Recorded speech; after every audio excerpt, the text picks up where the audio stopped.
and welcome to the debate. I'm your host, Sana Maqbool, with you at PTV World. In today's show, we'll be taking a look at two important stories. The first is with reference to what has gripped the country and its people into a lot of worry. That is the increase in petroleum prices and fuel prices, which have gone up by rupees 30, and also the electricity prices, which have gone up by 7.91 rupees per unit.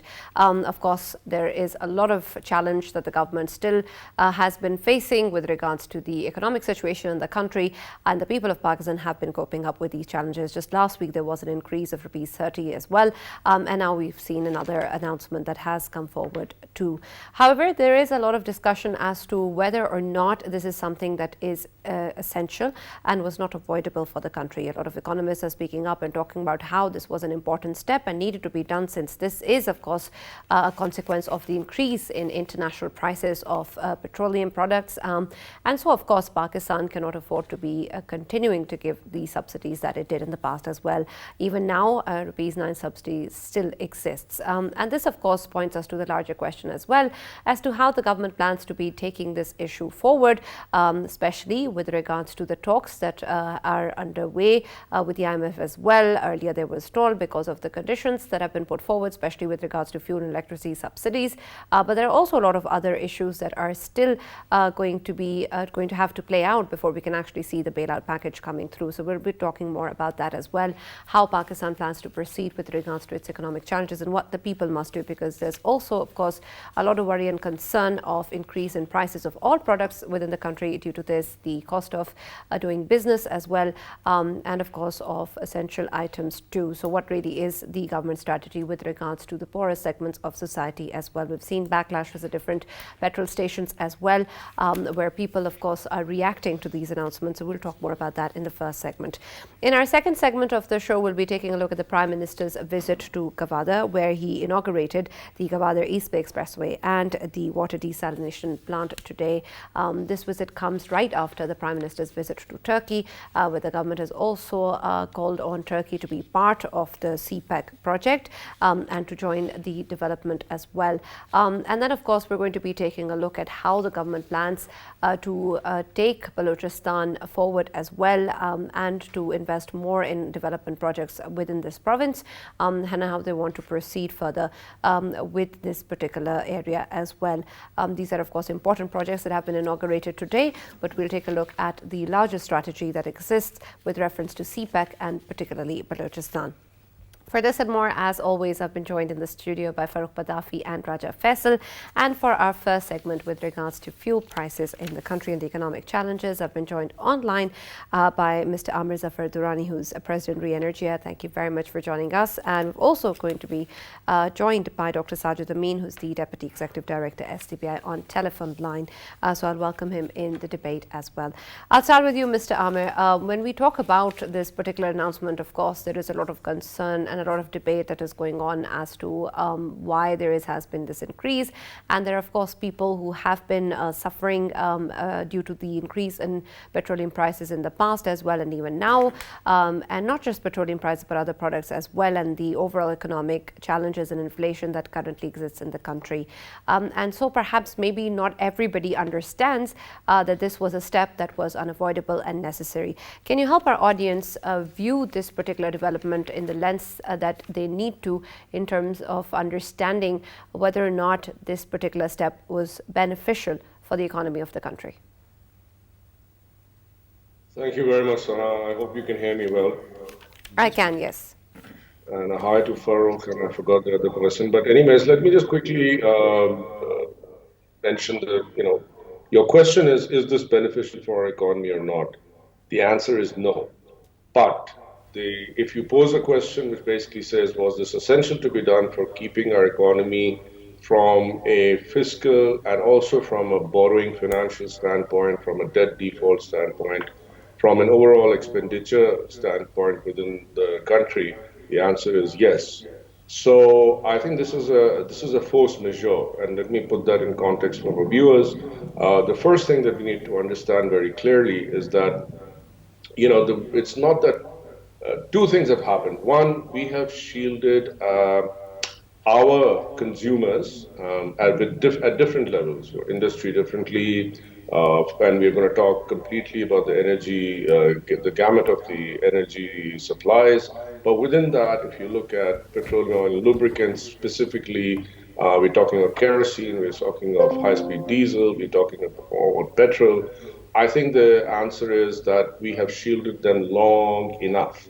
So I think that not only that, I think the other important thing to understand is that we are currently going through a global rise. And I don't know if you remember that just a few years back, prior to COVID, and also which continued during the COVID. Prior, it was because of the fact that oil prices. There was basically a slew of oil that was available on supply. People had invested heavily into drilling and discoveries. So everybody was flush with oil. And so basically, the OPEC, which is one of the largest groups of oil suppliers, decided to maintain low oil prices to the extent that it actually fell below $40. The Brent fell down, as a result of which, the world almost thought it was not even worthwhile digging for oil. But slowly, as we go back today, we are almost approaching 70% of an all-time high of oil prices, which was about 15 years back. Why is this happening? This is happening because of multiple reasons. The absence of demand or mobility during COVID, whether it be with air, sea, or land, essentially resulted in oil not being sold, oil futures not being basically wrecked, as a result of which people stopped moving oil, these kind of commodities back and forth. It also disrupted the supply chain. So bottom line, it's not just Pakistan that's going to face the music. Everyone is having to face the music. Just look across. There was a time just about 20 years ago when water was cheaper per liter in UAE than oil. But today, if you go back and buy any kind of petrol, you'll find that it's more expensive. So I hope that that second part, because the government's run out of money to do anything, the last thing that they need is subsidies on fuel.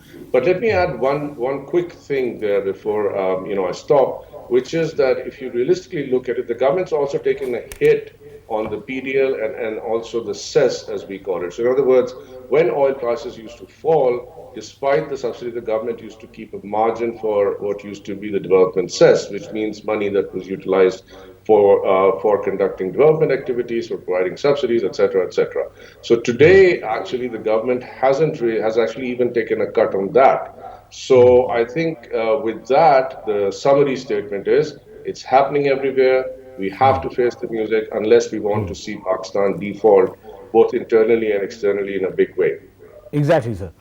Dr. Sajid, if we have Dr. Sajid with us, I wanted to ask, as Durrani Saab has rightly pointed out, that it has a lot to do with the oil crisis, the prices. They have been, inflation. They've been seeing inflation and hefty inflation, and that is why we are seeing it. And there is another factor, which is the Ukraine crisis, that is playing a key role in it.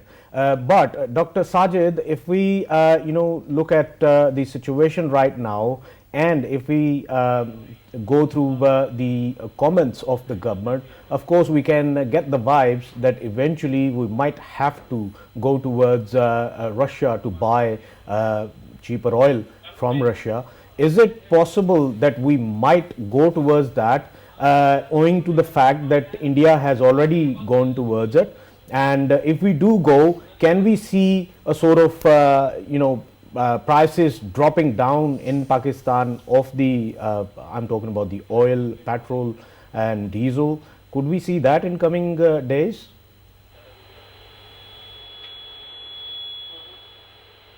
Dr. Sajid? Right. I think with your permission, Faisal, let me actually go to Durrani Saab. Yeah, if we can ask the same question from Durrani Saab. But will you allow me to ask a question yes, as well? Yes. Durrani Saab, because there seem to be many variables here at play, right? And one understands that eventually Pakistan wants to resume the IMF program, and wherein Pakistan hopes to escape any kind of liquidity crunch. Now, if, and this is a big if if this is going to actually help us resume the program. Will IMF actually relent and concede eventually? And whether it is going to provide any kind of reprieve to the people eventually. Yeah, so thank you very much, Farrukh. Let me first actually, if you allow me, very quickly, one statement on the previous question to Sajid. Actually, the problem is that even if we want to buy oil, the crudes from Russia, as they are, it would take a bit of retrofitting for our refineries to utilize that crude. I think it would be cheaper buying gas, which has lesser issues, so we can basically sort of look at LNG supplies. We basically are used to Gulf crudes, and these are basically heavier crudes. We are not used to lighter oil crudes, so basically grade 3, 4, 5, lots of problems there. So I think everybody should be very clear. The question is not whether or not we buy from Russia. The question is, if we buy crudes from Russia, will we be able to refine them? If therefore then means that we will be forced to buy refined oil from Russia, which again puts us in the same problem. So gas possibly an earlier win. On your second question of will the fund look at this and will it, number one, finish completely our liquidity crunch? Number two, will they actually concede to running a program and add another couple of $1 billion? And three, will they talk about what to do with the people?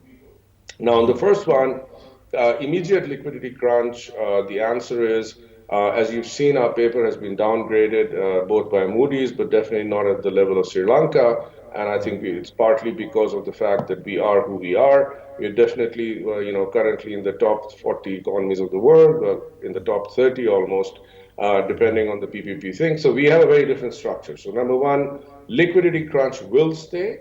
Internal liquidity crunch is something different. Forex liquidity crunch is something totally different. I'm trying to talk in some common language so people can understand. So I'm not talking CADs and this and that, but let's talk about simple things. So you'll have some money to buy import stuff, which you must do. It could include mostly POL, because our energy is our biggest killers, and that is what is going to be at stake. Second question, will the fund concede? I think it's in the interest of the fund to concede, and technically, while the US, depending on which political side you look at, but if you look at the mood of the Congress, which is really what is the mood of the fund, they are not running a program allowing Pakistan to default, which they have led many countries to do. But technically, if you realistically go back in the history of the fund always tries not to let a country default. It is the country's personal choice to default. So the answer is, it would appear that with some measures, we may actually see the resumption of the program, which looks solid. Number three, will they think about the people?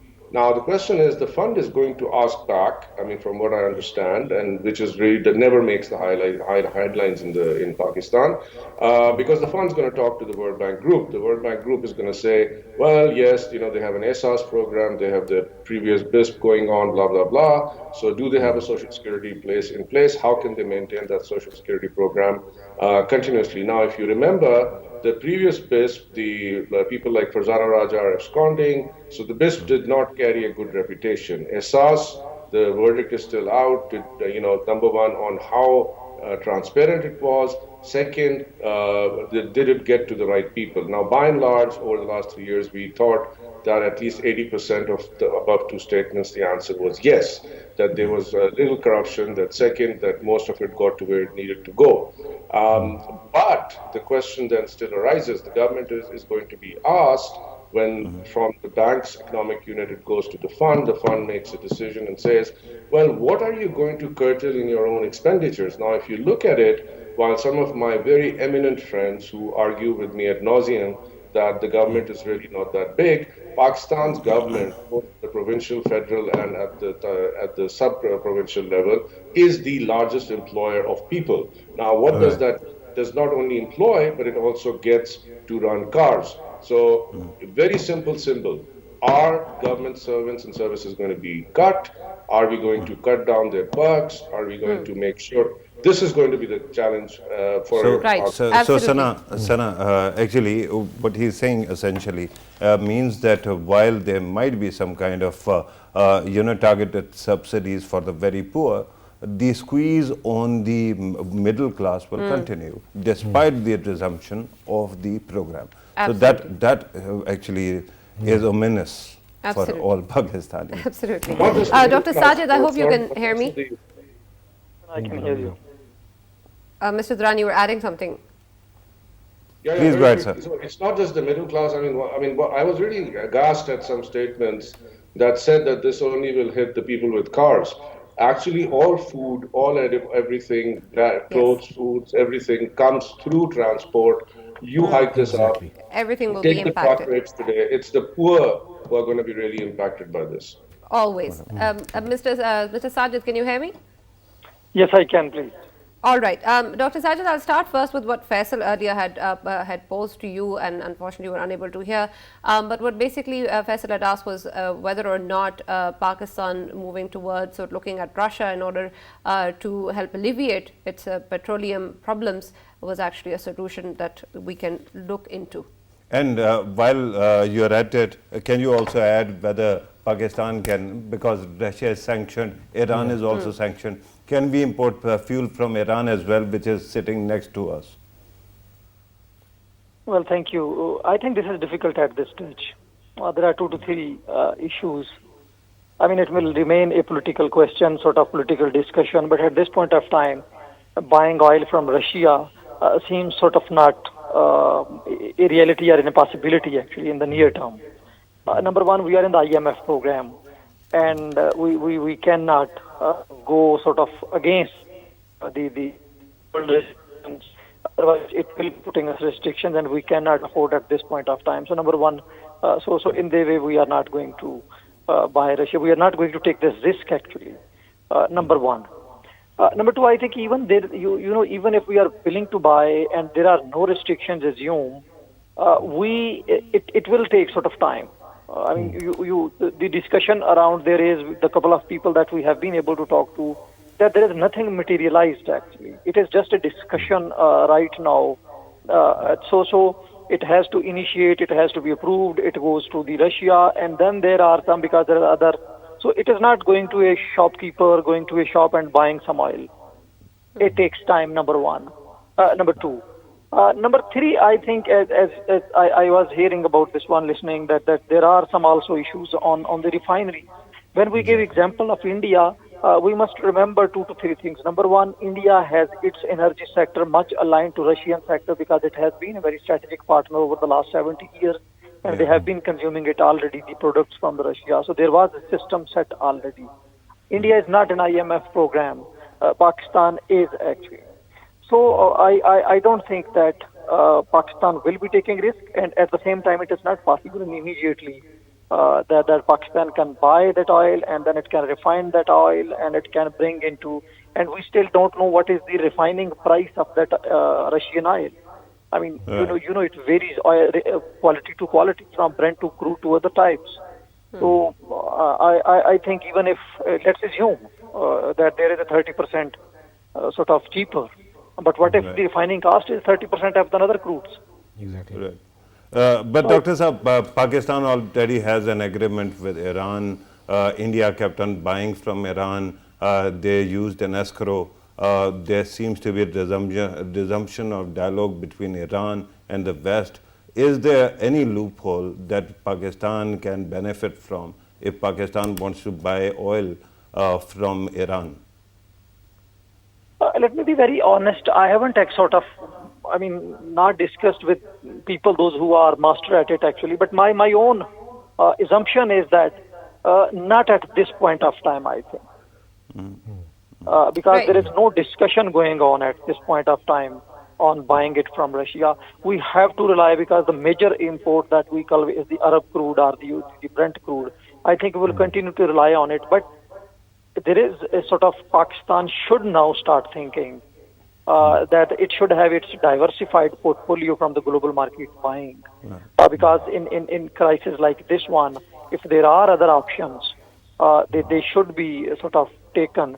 And I think that Pakistan should take it seriously while we are cruising through this very serious crisis. I think there should be considerations because these, oil crises keep coming, oil prices keep plumbing and keep rising. So Pakistan Durrani Sahab, talking about the other options, the option which discussed by and highlighted by Farrukh earlier, and that is of Iran. Owing to the fact that we already are getting oil from Saudi Arabia on deferred payments, politically, would it be viable for us to go towards Iran? And is there a possibility even? Well, I mean, possibility even, I think you should do a PTV program on all the current petrol sold in Balochistan. Yeah. So a vast majority of Balochistan still uses Iranian fuel, which is informally smuggled. So we not only lose revenue.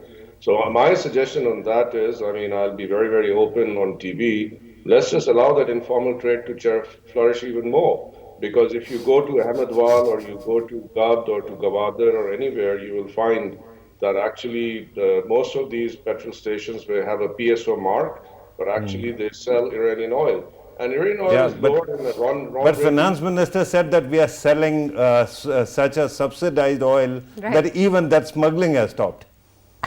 No, actually that is absolutely not true. Even during our subsidies, the Iranian oil was way, way, way cheaper. You have to understand that Iran has older refineries, right? So they really haven't upgraded their infrastructure. As a result of which, the raw number on Iranian fuel has higher amount of benzene. For those of you who understand, it is the smell we used to have in petrol pumps back in the 70s, which is high levels of benzene. So as the raw number increased, we get purifying. So Iran's actually very well off. Iran needs a lot of stuff from our side. This could be a very good barter. And it could be done for, pretty formally. I mean, you just saw the Indians sitting and talking to Taliban. And obviously they're going to talk of, if they have an economic delegation there, that means they're talking money. Now, India is not afraid of sanctions, and neither should Pakistan be, because I understand the fund program. The fund program is not going to stop because of these sanctions. That I can tell you. Although politically it's a nice card to say that, if we do this. So I think it's a convoluted set of political All right. statements. Thank you very much, Mr. Amir Zafar, for joining us. Unfortunately, we're running out of time. Thank you very much, Dr. Sajid Amin, for being a part of the show as well. And hopefully we'll be able to talk more on this in the days to come as well, and in a more positive light, and we'll see the economic challenges lessening and the direction that the economy takes. It's now hopefully going to be going to a positive trend. But Farrukh, before we conclude on this segment, I also want to understand that, of course, this is a decision that impacts our talks with the IMF or our negotiations with the IMF, and that channel opens up. But there's still, of course, a long way to go in terms of actually getting the bailout package. Is this just the beginning, or are there other conditions that we still need to be able to talk over? Right. What we have been hearing, Sana, was that there were commitments regarding three issues. One, POL prices, that subsidy will be removed. The other one was electricity subsidy. And the third one was taxing the salaried class and increasing the tax to 30%. Now, what we hear from the finance minister is that the first two are being met as we speak, but the third one will be actually argued against, and Pakistan will not do it because, again, as I pointed out earlier, although Durrani Sahab didn't agree, that the biggest squeeze will be on the working class or the middle class, because usually what happens is rich and they manage to pay, and then because of this social consciousness, we create targeted subsidies for the very poor, but the working class, middle class, whose salaries are not increasing for quite some time, they are going to be squeezed, right? So I think the third part is not going to be fulfilled, but there will be other, possibilities of rearranging, like cutting some of the non-developmental budget or expenditure that comes from the government of Pakistan. And as was pointed out by the finance minister, the total outlay of that budget is 40 billion rupees. So I don't know where they are going to cut it from, but if they do, perhaps it can have an impact. All right. Let me also now welcome in the show Lieutenant General Retired Naeem Khalid Lodi, who's also the former National Security Advisor in the show. Thank you very much, sir, for being a part of the debate. We're now going to be talking about the development projects in Balochistan that were inaugurated earlier today by the Prime Minister, which include the Gvadar East Bay Expressway and the water desalination plant. This visit has come right after his visit to Turkey as well, and there has been special emphasis on the development of Balochistan since quite a while now. The inauguration of these development projects, of course, point towards the fact that the government wants to be able to focus on this particular province with the reference to CPEC as well, and to be able to expand the potential of this area. However, this is something that we've been talking about in many previous years or in previous governments as well. How do you think that the province of Balochistan can actually be part of the mainstream framework or mainstream development agendas that the government wants to pursue? How exactly are we going to be able to incorporate them and be able to make sure that such development projects that are inaugurated actually then see benefit for the people? I think it goes without saying, and we are all aware of it, that how important is Balochistan for Pakistan, and then how important is Gwadar for Balochistan. And Gwadar, I would say, is not only important for Pakistan, Balochistan, but also for China, for Central Asian countries, as a part of CPEC. And also, I think, in a way, important for Iran also, because the Chabahar and Gwadar can be two twin ports. Yes, they can help each other because Gwadar is more deep. There can be a lateral between the two, and a lot of business can take place there. But one thing is surprising, and that is, as you said yourself, that many times and for a very long time we have been hearing a lot that a lot of work is going on in Gwadar, and this is happening and that is happening. And even today, one is appalled to see that even the basic amenities like drinking water and electricity to all the dwellers of that area, that is not available. I mean, it surprises me. I fail to understand that what could be the reasons behind it.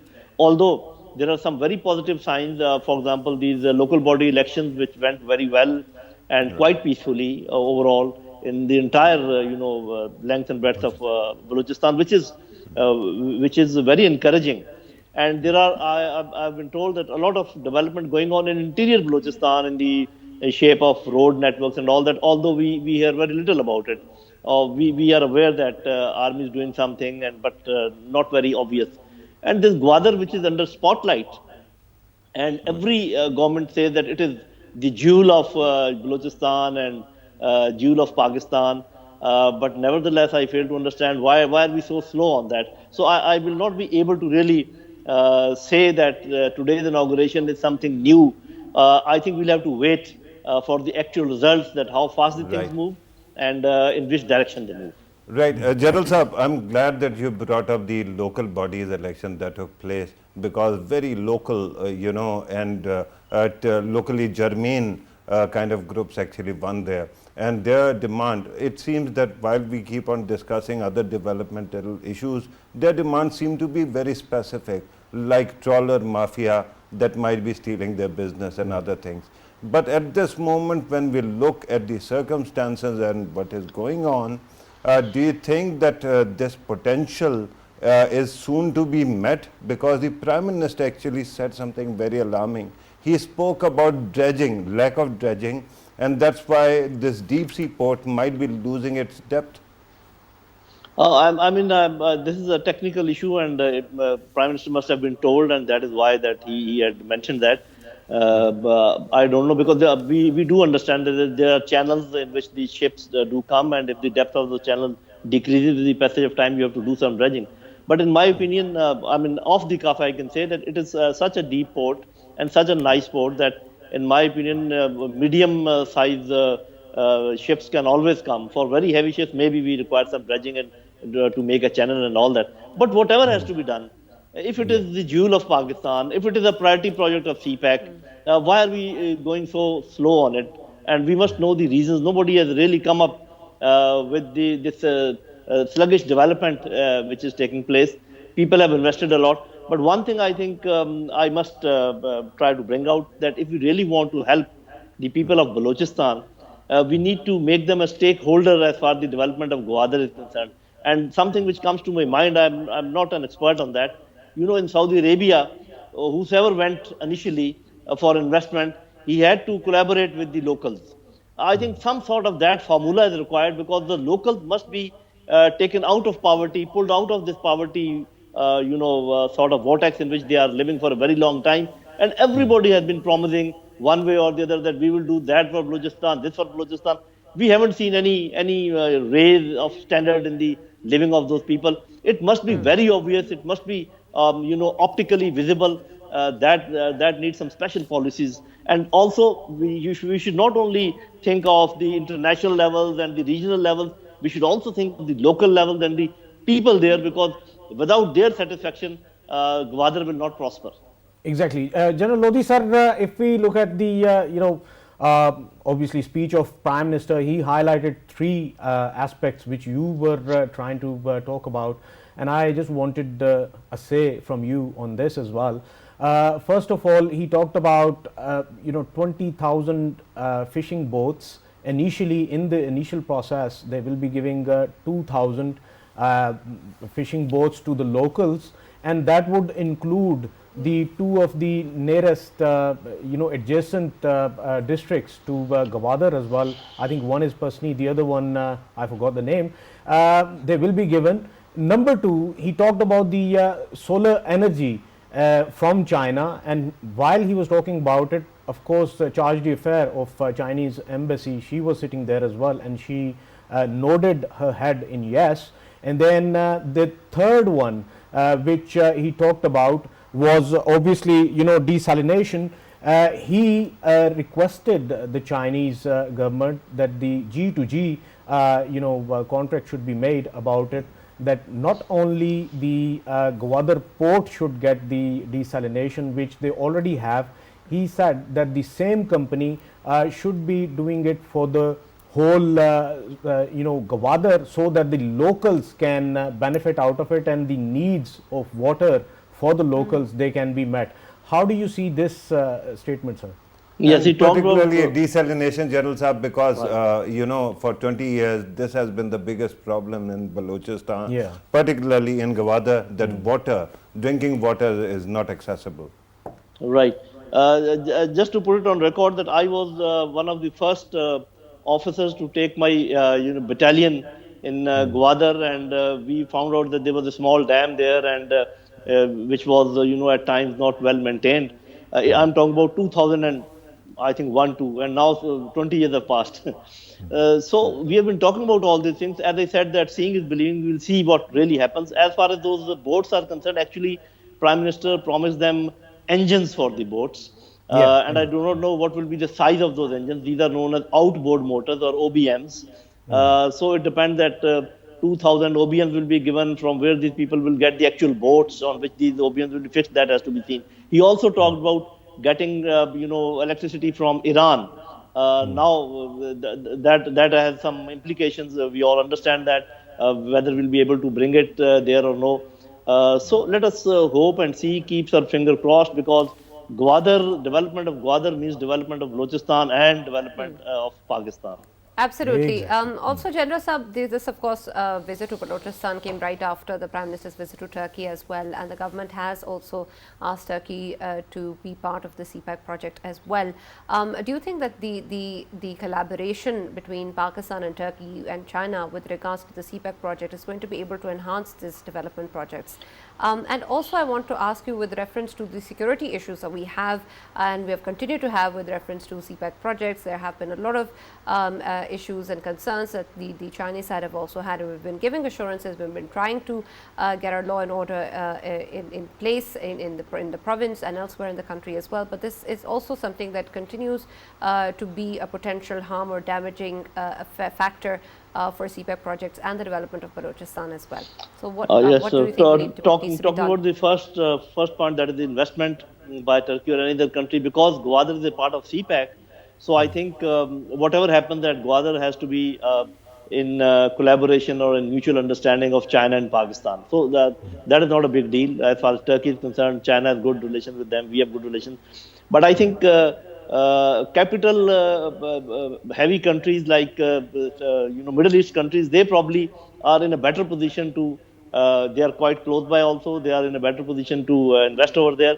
But at times, their interest may cross our interest as far as this location of Gwadar is concerned. That we have to keep in mind. So yes, Right. we must try to find out that which are the countries. For example, I remember in the interim setup, I was minister for a very small period. So Japanese were coming to us and they were saying that, okay, you have given Gwadar to China, why can't you give a piece of your some coastal area to Japan so that we can assemble our vehicles? We export so many vehicles to Middle But East, so Mara, instead of right, there can be other places also. So instead of coming all the way from Japan, we can export it from here. So sky is the limit. The only thing is somebody has to have some time and concentration more and above the small petty issues that we are every day concerned with. Every day we are involved in, yeah, saying bad, you are bad and you are bad and this is, yeah. you haven't done this, we haven't done this. I think we should get all over it and start Absolutely. something new and That's right. a very good point, the Jadal large sir. But interest of Pakistan. let me actually take us back to the point that you made regarding overall quality, of life in Balochistan. Overall Balochistan, it is 44% of Pakistan's territory, and when you include coastal belt, then that number increases and goes beyond 50%. There seems to be a problem. That's why it is sparsely populated, and that is access to water. Water table is very low, and I understand that you have extensively served in Balochistan as well. Water table is not only low, but it is also at times not drinkable water, right? Earlier we were talking about solar panels, and we were talking about water wells and desalination plants. Is there a possibility of merging the three technologies throughout Balochistan, that people of Balochistan can get better access to water? So far, a very inefficient system of carriage is there, and it doesn't serve the people well. Is that a possibility, sir? I think it's very much possible because the world is doing it. There are many areas in the world where you have scarcity of water. We must try to learn from them that how have they overcome all these problems. As far as coastal belt is concerned, I think it is not a big deal at all because the entire Middle East, these small countries, they are all short of water and they have all desalination plants, and they're giving water not only for drinking but also for irrigation in small quantities. So of course we'll have to lay lines and pump water to far off places and all those things. But then we have a lot of sunlight in Balochistan, which is a great energy source. So you are right that if we can combine this solar energy and water provision and maybe some other things, so it is very much possible. But it has to be done with some concentration, keeping ourselves above petty political issues, and we need to look after the people of Balochistan, make them a part of these projects, and let them have the incentives of working themselves, carving out ways and means for themselves.